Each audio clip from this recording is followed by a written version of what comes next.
Right. Hello, everyone. My name is Bianca Bautista, and I am a SNAP educator at the University of Illinois Extension.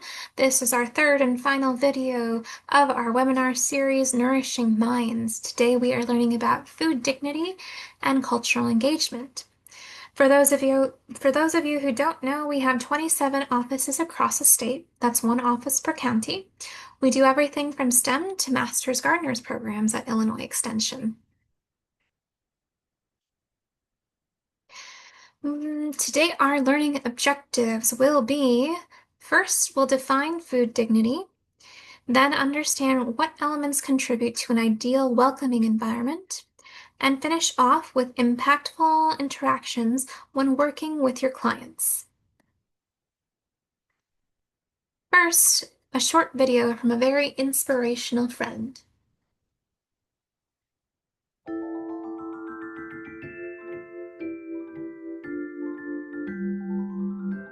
It's a beautiful day in the neighborhood. A beautiful day for a neighbor. I have always wanted to have a neighbor just like you.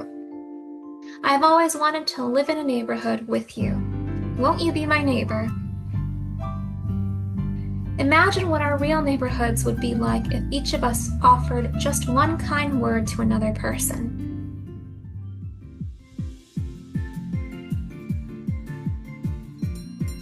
Whether we're giving or receiving help, each one of us has something valuable to bring to this world.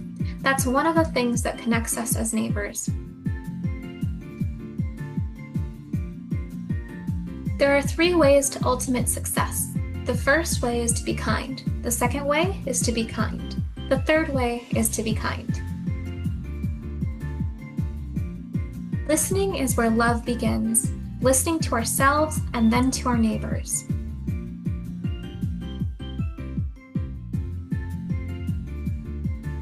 We live in a world in which we need to share responsibility. It's easy to say it's not my child, not my world, not my problem. Then there are those who see the need and respond. I consider those people my heroes.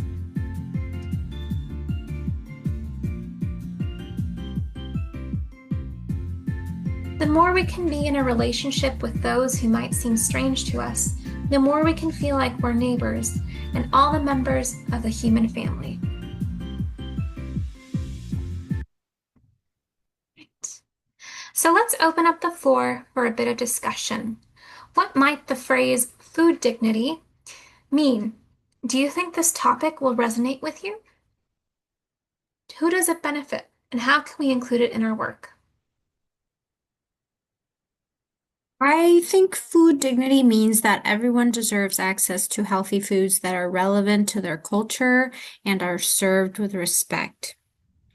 Great. I also I also think that this topic resonates with me because everyone deserves access to healthy foods.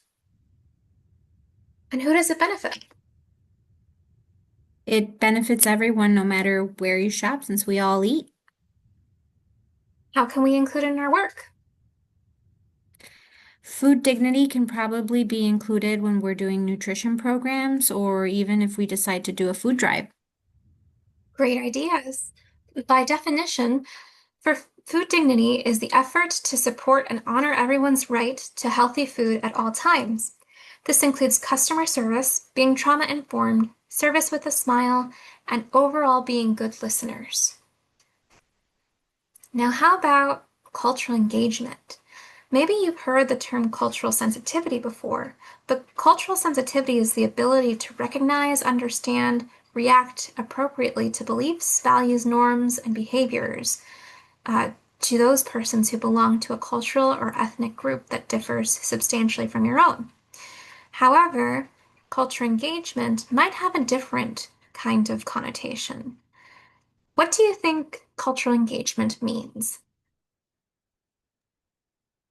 To me, cultural engagement means taking the time to first observe and listen, then learn by experiencing traditions in that culture. Do you think this topic resonates with you? This room can be used anywhere because it is inclusive and focuses on uniting groups of people. So, yeah, it does resonate. And who does it benefit? This benefits everyone because we are making the environment more welcoming for those who would normally feel excluded. How can we include it in our work? Use this when I think of developing programs for a wide variety of audiences. Perfect. Thank you for sharing.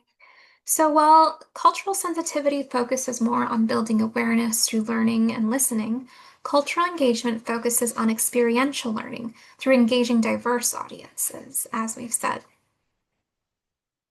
The iceberg model. Now that we have some new terminology to use, let's put on our psychology hats. What is seen outside is just a small percentage of what's going on underneath. There is so much going on behind the scenes compared to what we see at the feeding sites and food pantries in our work. Patterns of behavior, structures, and beliefs are what contribute to the actions seen on the surface. There are values, beliefs, structures, environment, cultures, and health factors that lead to behavior and action. We've all experienced masking our feelings at one point or another. However, take some time to think about what some pantry audiences may be going through. Asylum seekers, for instance. Many had to flee their home, the space that's supposed to make you feel safe, the space that you know best, the space with memories, connection, and privacy. And now they're living in a shelter among strangers, eating strange foods, learning a strange new language, mapping out a strange new area. How might that make someone feel on a daily basis? Stigma and shame. There are many psychological and physical barriers for clients to access resources. Stigma is the most common barrier standing between someone who is food insecure. In a series of one-to-one interview studies at our local partnering sites, it was regarded that several clients saw the food pantry as a potent and visible symbol of the lowest an individual could fall. One pantry client said, "You don't have to be homeless to need food, but if you're going to be standing in a line with homeless people, that makes you feel some kind of way about that." Trauma-informed approach. Trauma-informed nutrition security reframes the way we look at healthy diets and food security.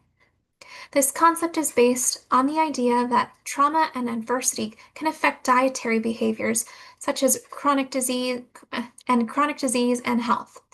Changing the way we think about this requires us to shift our focus away from thinking of food as merely calories or sources of nutrients to viewing it in relationship to other aspects of health and well-being. Collaboration and mutuality. It is important that your organization recognizes that everyone has a role to play in trauma-informed approaches. Make sure you are partnering with and sharing power with the neighbors you serve. Get their feedback about food items that they would like to see offered at the pantry, and do your best to find it and provide it.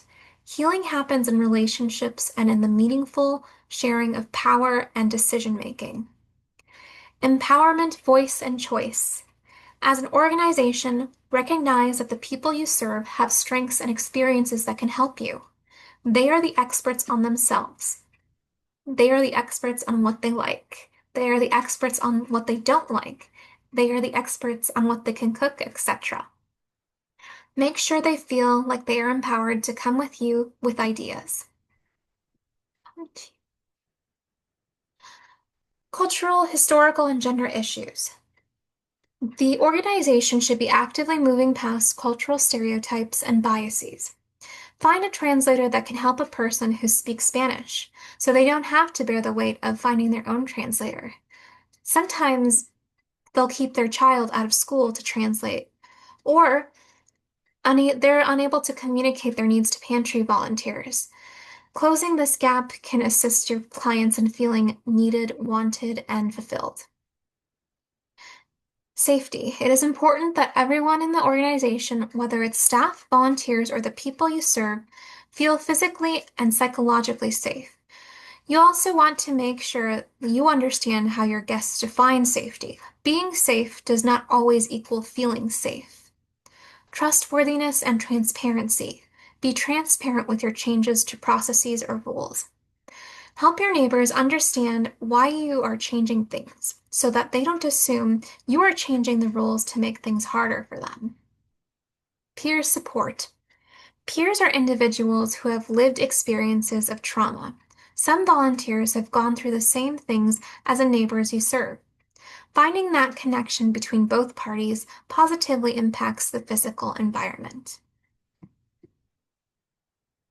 Customer service. Asking for help can be difficult, but delivering exceptional service can have a positive impact on clients' lives. People who never envisioned themselves visiting a pantry are now having to visit one. Some guests may feel anger, frustration, shame, or resentment. This brings in a complex social dynamic. Personal and family issues such as mental disorders, substance abuse, and cultural conflicts are a part of that iceberg that we saw. Some are homeless, many more fear deportation, and some are illiterate or functionally illiterate.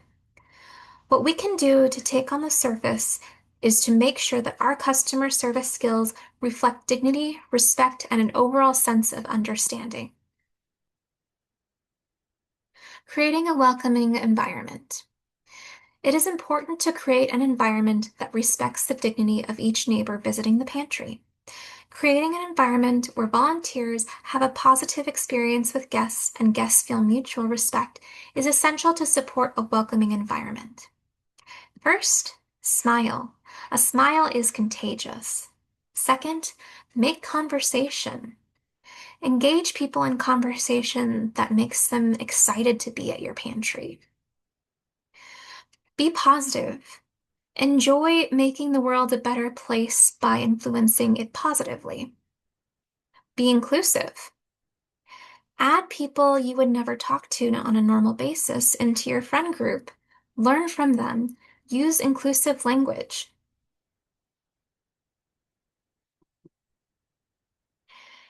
Equity and inclusion. It's nice to be important, but it's important to be nice. Sometimes we may say something that we think is socially acceptable, but this assumption can be interpreted as stereotypical or uninformed.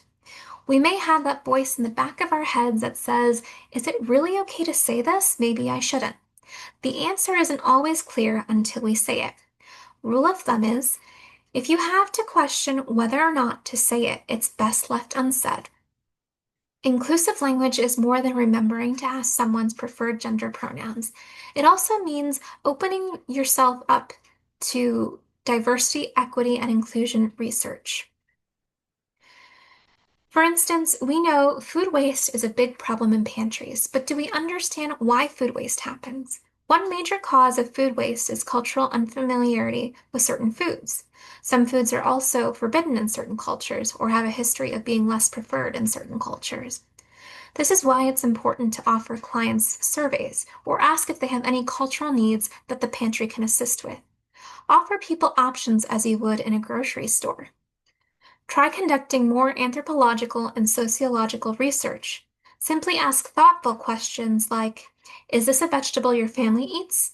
Or, is there a reason you don't like this kind of meat? What alternatives can I offer? If they don't speak English, try communicating with words they might know or a visual aspect like a smiley face. You might even learn a new language in this process or a new recipe. Client service strategies. Some clients will disclose their needs right away, and you may not have a solution for them. This is where you break out those business cards from your last networking meeting. Refer clients to other organizations. That helps clients know that you may not have the answer now, but you care enough to help them find an answer later. A shopping with dignity strategy we implement at Extension is called Client Choice. Client Choice calls for a grocery setup of the pantry where clients are allowed to choose. This shopping style not only reduces food waste, but also offers a client-centered atmosphere. There are fewer invisible volunteers in this process. Instead of packing food bags, volunteers interact with clients in meaningful ways. Just like markets, pantries can be transformed into bright, alluring spaces.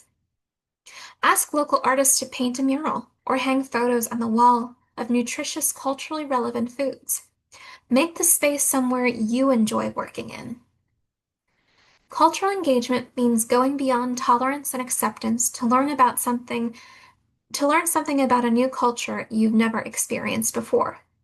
Ask your clients, what are you cooking tonight? Can I have the recipe for that? Celebrating culture helps us realize that we can't be competent in all cultures, but we can certainly go above and beyond to help our clients feel like they belong. Nudges are techniques like recipe cards that include photos of everyday people that prompt others to make healthy choices.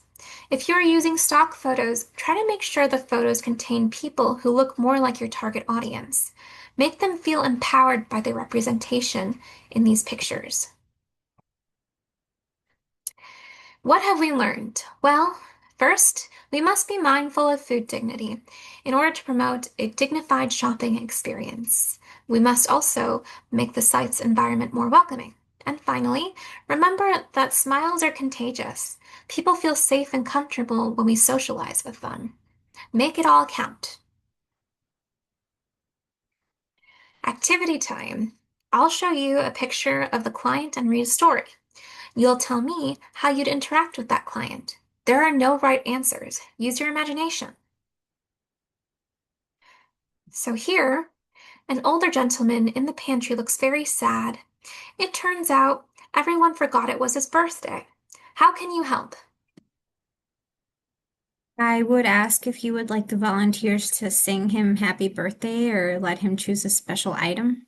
It's a great idea. This female immigrant is a vegetarian. She's limited on what she can get from the food pantry, and she's homesick. I would ask what foods I could stock the pantry with so she can make something from her home country.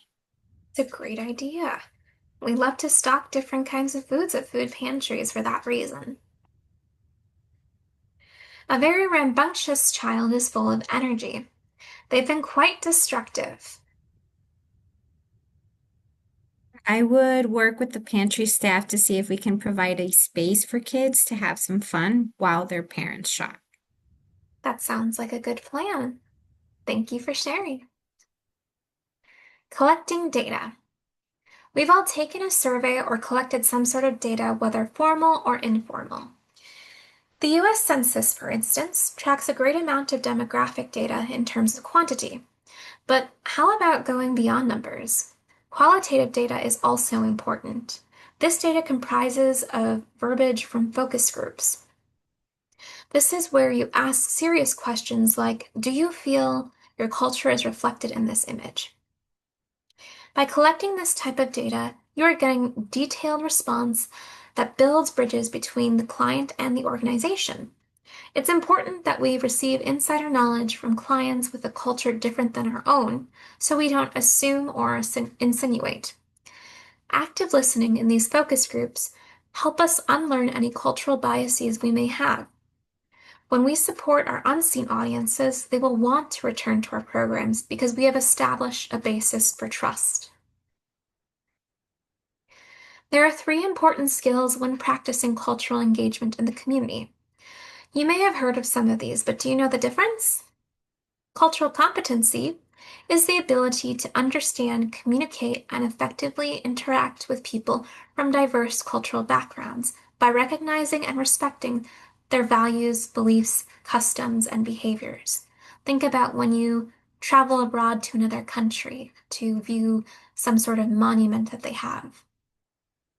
Cultural humility is a lifelong commitment to self-reflection and critical self-critique, acknowledging one's own biases and limitations while approaching others with openness and respect to understanding their cultural identities and perspectives. For instance, learning to use chopsticks instead of handling a fork. Cultural sensitivity is Cultural sensitivity is the awareness, appreciation, and respectful acknowledgement of the cultural differences, values, and beliefs of others, coupled with the willingness to adapt one's behavior to avoid misunderstandings and foster positive interactions. Think about having a dinner guest who's halal and offering them different foods that adhere to their religious standards. So where do we start now that we have all these tools and resources? Here's my cheat sheet. At the organizational level, you can use the data you gathered from your focus groups in your strategic planning initiatives. Maybe some of you have heard Smarties. Smarties is a goal developing strategy that ensures the goals for your organization are equitable and inclusive. Other tools may be at the organizational level. Use information from feedback surveys in strategic planning initiatives. Other than Smarties, you can use a goal setting strategy. At the coalition level, you can start a campaign rooted in a cultural awareness. At the community level, work with your local government, township, village, or neighborhood to plan an international event. Speaking of multicultural events, consider having your organization plan an international night where other organizations can showcase their culture. Families can participate in tastings, activities, and learn how to speak other languages. Cooking classes are a great way for organizations to start both a food access project and adapt cultural recipes. Try something new, it's a healthy behavior. Gardens can provide historical context of cultural practices in agriculture. They're also a great way to encourage light exercise, building community support, and providing educational opportunities. Social media. Social media can be difficult for organizations to use properly. Research translation is a large part of starting a social media campaign. This day and age, social media provides a more direct reach into the audience member's home. You have an opportunity to influence your clients outside of a professional lens. Breaking down the formal barriers establishes trust between the client and your staff, so get fun with it. Ask youth to help direct your videos or take them on as volunteers. Youth know social media best, and you know your programs best. A collaborative effort between you and the youth will affect change. Discussion time. Aliens are coming to dinner at your house. This is a great opportunity for them to explore your culture. What meal would you like to feed your alien guests? I want to serve my alien guests Chicago style deep dish. What does this dish represent in terms of your culture? This is a traditional dish that we use to express the culture of Chicago. I would probably have to take them to Lou Malnati so they can get the full experience with all the Chicago decor, like the plastic picnic tablecloths. Perfect. And what important dinner customs should your guests know? And dinner customs should my guests know there are two types of deep dish eaters, those that eat with their hands and those that eat with a fork and knife. Wonderful. Thank you so much for sharing. All right, and we've come to the end of our final presentation. Thank you so much for sticking around. I will leave up the references slides, that way you can use them in the future. Thank you again. My name is Bianca Bautista, and this has been our Nourishing Mind series.